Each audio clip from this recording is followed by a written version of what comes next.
Hello everyone, this is Ekansh. Welcome to the Rapid Revision Class 10th Acid, Bases and Salts. सबसे पहले समझते हैं कि acids और बेसेस क्या होते हैं। एसिड्स टेस्ट में खट्टे होते हैं जबकि बेसेस का टेस्ट बिटर होता है यानी कि कड़वा होता है। क्या तुमने कभी सोचा है कि लेमन का टेस्ट सोर क्यों होता है जबकि सोप्स टेस्ट में बिटर होते हैं?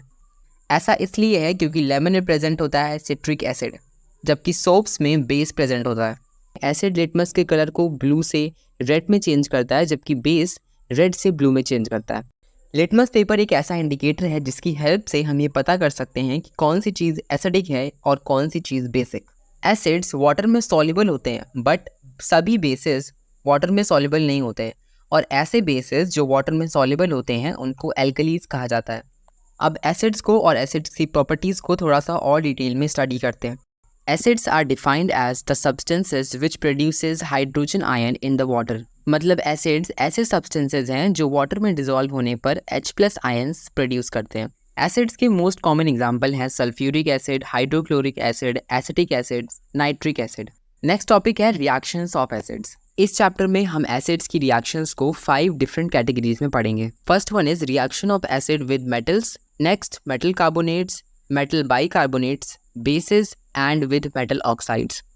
फर्स्ट टाइप ऑफ रिएक्शन है reactions of acid with metals. इस एक्टिविटी में जब सल्फ्यूरिक एसिड जिंक के साथ यानी कि मेटल के साथ रिएक्ट कर रहा है सो इस केस में कुछ बबल्स का फॉर्मेशन हो रहा है।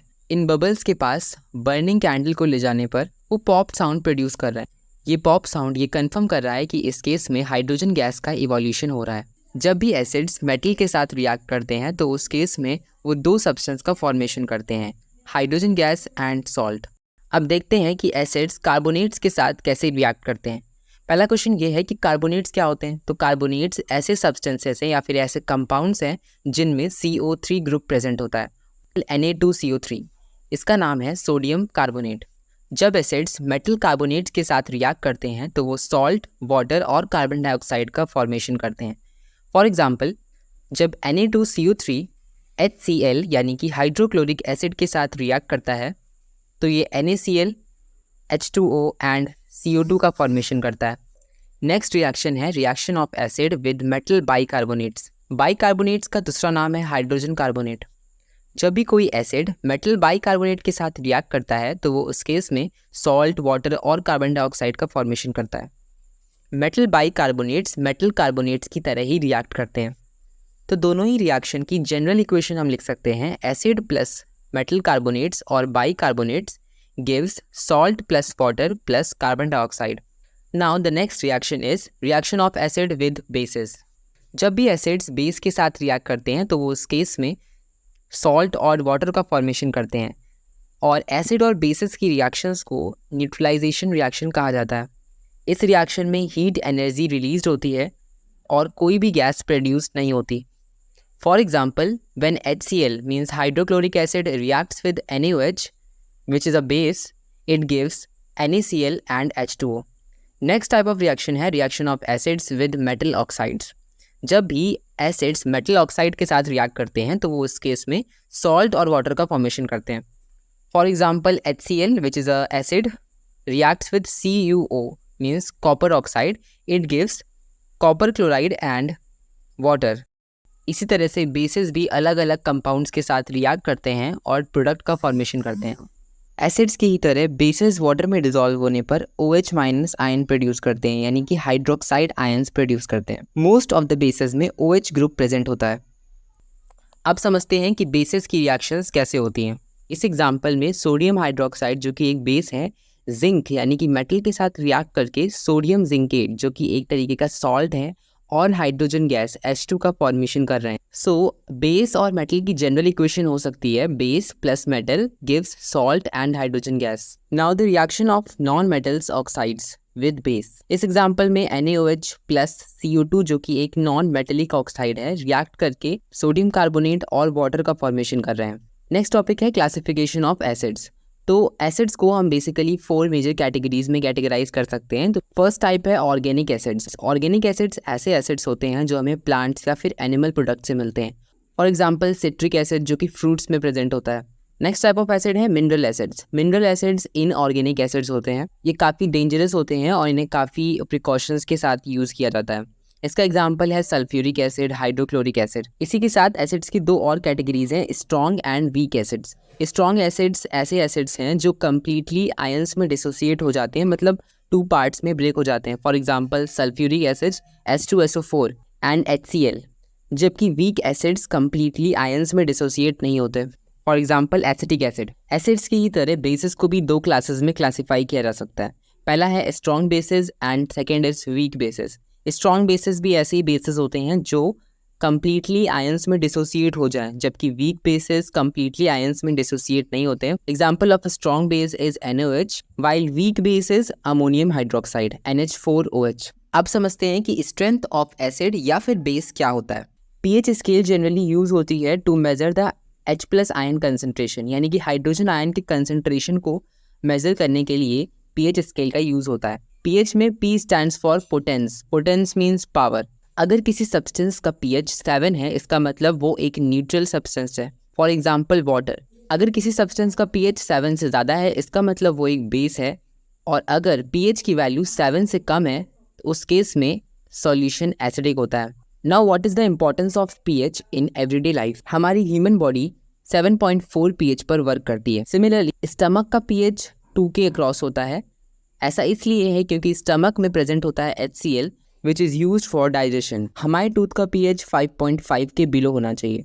जब भी कोई पर्सन ज़्यादा शुगर या फिर स्वीट कंज्यूम करता है, तो उस केस में हमारे माउथ का pH 5 से और भी ज़्यादा डिक्रीज हो जाता है, जिसकी वजह से हमारे टूथ का एनिमल जो कि कैल्शियम हाइड्रोक्सी एपेटाइट का बना होता है, ये डैमेज होने लगता है और हमारे टूथ डिके होने लगते हैं। इसी तरीके से प्लांट्स को ग्रो होने के लिए सॉइल की pH वैल्यू 7 के अबाउट होनी चाहिए, यानी कि न्यूट्रल होनी चाहिए। बट समटाइम्स ज़्यादा केमिकल फर्टिलाइजर्स यूज़ करने पर सॉइल का pH चेंज हो जाता है, जिसकी वजह से सॉइल एसिडिक या फिर बेसिक हो जाती है। अगर सॉइल ज़्यादा एसिडिक हो जाती है, तो उस केस में फार्मर्स क्विक लाइम या फिर स्लेग लाइम जैसे बेसिस का यूज़ करते हैं टू मेंटेन द pH। और अगर सॉइल बेसिक हो जाती है, तो उस केस में ऑर्गेनिक मैटर का यूज़ करके pH को मेंटेन करते हैं। Similarity between acids and bases. Acids और बेस के बीच में क्या सिमिलैरिटी होती है?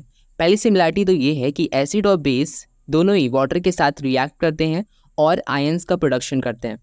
सेकेंड सिमिलैरिटी ये है कि दोनों ही लिटमस के कलर को चेंज कर देते हैं। एसिड लिटमस के कलर को ब्लू से रेड में चेंज करता है, जबकि बेस रेड से ब्लू में चेंज करता है। एसिड्स और बेसिस दोनों ही इलेक्ट्रोलाइट की तरह बिहेव करते हैं। इलेक्ट्रोलाइट क्या है? अब इलेक्ट्रोलाइट एक ऐसा सब्सटेंस होता है जो इलेक्ट्रिसिटी कंडक्ट कर सकता है, या फिर ऐसे सॉल्यूशंस जो इलेक्ट्रिसिटी कंडक्ट कर सकते हैं उन्हें इलेक्ट्रोलाइट कहा जाता है। इलेक्ट्रिसिटी कंडक्शन का मेन रीज़न होता है कि ये एसिड्स या फिर बेसिस आयंस में ब्रेक हो जाते हैं, जो कि इलेक्ट्रिसिटी कंडक्ट करने में हेल्प करते हैं। नेक्स्ट टॉपिक है इंडिकेटर्स। सो इंडिकेटर्स के बारे में हम पहले भी बात कर चुके हैं। इंडिकेटर ऐसा सब्सटेंस होता है जो ये बताता है कि कोई चीज़ एसिडिक है या फिर बेसिक। लिटमस पेपर एक बहुत ही कॉमन इंडिकेटर है, बट इसके अलावा और भी कई सारे इंडिकेटर होते हैं, जैसे कि फिनोप्थिलीन इंडिकेटर, मिथाइल ऑरेंज। ये ऐसे इंडिकेटर हैं जिनकी हेल्प से हम पता कर सकते हैं कि कोई चीज़ एसिडिक है या फिर बेसिक। जब भी फिनोप्थिलीन इंडिकेटर को किसी बेसिक सोल्यूशन में ऐड करते हैं, सपोज NaOH, तो उस केस में वो पिंक कलर का हो जाता है। इसी तरीके से मिथाइल ऑरेंज एसिडिक सोल्यूशन में तो रेड कलर का होता है, बट बेसिक सोल्यूशन में इसका कलर येलो हो जाता है। इस चैप्टर के लास्ट टॉपिक में हम समझेंगे कुछ केमिकल कंपाउंड्स के बारे में और उनका यूज़ किस तरीके से होता है। सो स्टार्ट करते हैं। सबसे पहले बात करते हैं कॉमन सॉल्ट के बारे में, जो हम अपने घरों में नमक की तरह यूज़ करते हैं। कॉमन सॉल्ट का केमिकल फॉर्मूला होता है NaCl, यानी कि sodium chloride. So first topic है प्रिपरेशन, यानी कि इसको बनाते कैसे हैं या इसको प्रिपेयर कैसे किया जाता है। तो इसको प्रिपेयर करने का सबसे सिंपल तरीका है, जब HCl यानी कि हाइड्रोक्लोरिक एसिड और NaOH आपस में रिएक्ट करते हैं तो NaCl का फॉर्मेशन करते हैं। सेकेंड मेथड है सी वाटर की इवापोरेशन से सॉल्ट का फॉर्मेशन किया जाता है। Now preparation of sodium hydroxide. जब NaCl के सोल्यूशन, जिसे कि ब्राइन सोल्यूशन भी कहते हैं, इसे इलेक्ट्रिसिटी को पास करते हैं, तो उस केस में NaOH का फॉर्मेशन होता है। इस प्रोसेस को क्लोरो एल्कली प्रोसेस भी कहा जाता है, बिकॉज इस केस में क्लोरीन और NaOH का फॉर्मेशन होता है। इस गिवन सेटअप में दो टर्मिनल्स होते हैं, positive terminal and negative terminal. Positive terminal को एनोड कहते हैं, जबकि नेगेटिव टर्मिनल को कैथोड कहते हैं। क्लोरीन गैस एनोड पर प्रोड्यूस होती है, जबकि कैथोड पर हाइड्रोजन गैस प्रोड्यूस होती है। नेक्स्ट केमिकल कंपाउंड है baking soda, sodium hydrogen carbonate. Baking soda का यूज़ किचन में तो बहुत होता है। अब क्वेश्चन ये है कि इसे प्रिपेयर कैसे किया जाता है। जब sodium chloride, water, carbon dioxide and ammonia that is NH3 आपस में रिएक्ट करते हैं तो उस केस में सोडियम हाइड्रोजन कार्बोनेट का फॉर्मेशन होता है। कुकिंग के टाइम पर सोडियम हाइड्रोजन कार्बोनेट हीट होने पर सोडियम कार्बोनेट और वाटर और कार्बन डाइऑक्साइड में ब्रेक हो जाता है। अब देखते हैं कि बेकिंग सोडा का यूज़ क्या होता है। तो पहला यूज़ तो होता है इन द ब्रेड या फिर केक या फिर ब्रेड बनाने के लिए बेकिंग सोडा का यूज़ किया जाता है ताकि केक्स और ब्रेड्स सॉफ्ट और स्पॉन्जी रहे। सेकेंड यूज़ है इन द फायर एक्सटिंग्विशर्स, आग बुझाने के लिए भी बेकिंग सोडा का यूज़ करते हैं। थर्ड इंपॉर्टेंट यूज़ है बेकिंग सोडा का as an anti acids. For example Eno में प्रेजेंट होता है सोडियम हाइड्रोजन कार्बोनेट जो स्टमक की एसिडिटी को रेगुलेट करने में या फिर कम करने में हेल्प करता है और पेन से रिलीफ करता है। नेक्स्ट केमिकल कंपाउंड है ब्लीचिंग पाउडर। ब्लीचिंग पाउडर का केमिकल नेम होता है कैल्शियम हाइपोक्लोराइड। इसका केमिकल फॉर्मूला होता है CaOCl2। सबसे पहले देखते हैं कि ब्लीचिंग पाउडर को प्रिपेयर कैसे किया जाता है। तो ब्लीचिंग पाउडर को प्रिपेयर करने के लिए सिंपली कैल्शियम हाइड्रोक्साइड को क्लोरीन गैस के साथ रिएक्ट कराते हैं तो ब्लीचिंग पाउडर यानी कि कैल्शियम हाइपोक्लोराइड का फॉर्मेशन होता है। Now the uses of bleaching powder. Bleaching powder का यूज़ वाटर में प्रेजेंट जर्म्स को किल करने के लिए होता है। सेकेंड यूज़ ये है कि इसको वुड पल्प की ब्लीचिंग के लिए पेपर फैक्ट्रीज़ में यूज़ करते हैं, जबकि लॉन्ड्रीज में भी इसका यूज़ क्लोथ्स की वॉशिंग में किया जाता है। नेक्स्ट केमिकल कंपाउंड है वॉशिंग सोडा। वॉशिंग सोडा का केमिकल फॉर्मूला होता है Na2CO3 10H2O। ये एक तरीके का बेसिक सॉल्ट है। Now the preparation of washing soda. Washing soda को प्रिपेयर करने के लिए हम सिंपली सोडियम कार्बोनेट का रिक्रिस्टलाइजेशन करते हैं। तो रिएक्शन को लिख सकते हैं Na2CO3 plus 10H2O gives Na2CO3.10H2O। अब तुम्हारे दिमाग में आ रहा होगा कि ये .10H2O क्या है। सो इसको हम नेक्स्ट सेक्शन में समझेंगे। अब देखते हैं यूजेस ऑफ वॉशिंग सोडा क्या होता है। वॉशिंग सोडा का use glass, soaps and paper industry में बहुत किया जाता है।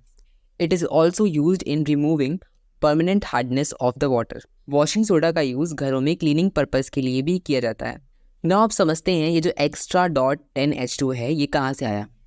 ये जो वाटर मॉलिक्यूल्स किसी भी सॉल्ट में प्रेजेंट हो रहे हैं इन्हें वाटर ऑफ क्रिस्टलाइजेशन कहा जाता है। सो वाटर ऑफ क्रिस्टलाइजेशन को हम डिफाइन कर सकते हैं कि water of crystallisation is the fix number of water molecules present in one formula unit of a solid. For example hydrated copper sulphate जिसमें 5 water of crystallisation molecules present होते हैं। इन्हीं की प्रेजेंस की वजह से कॉपर सल्फेट का colour blue दिखाई देता है।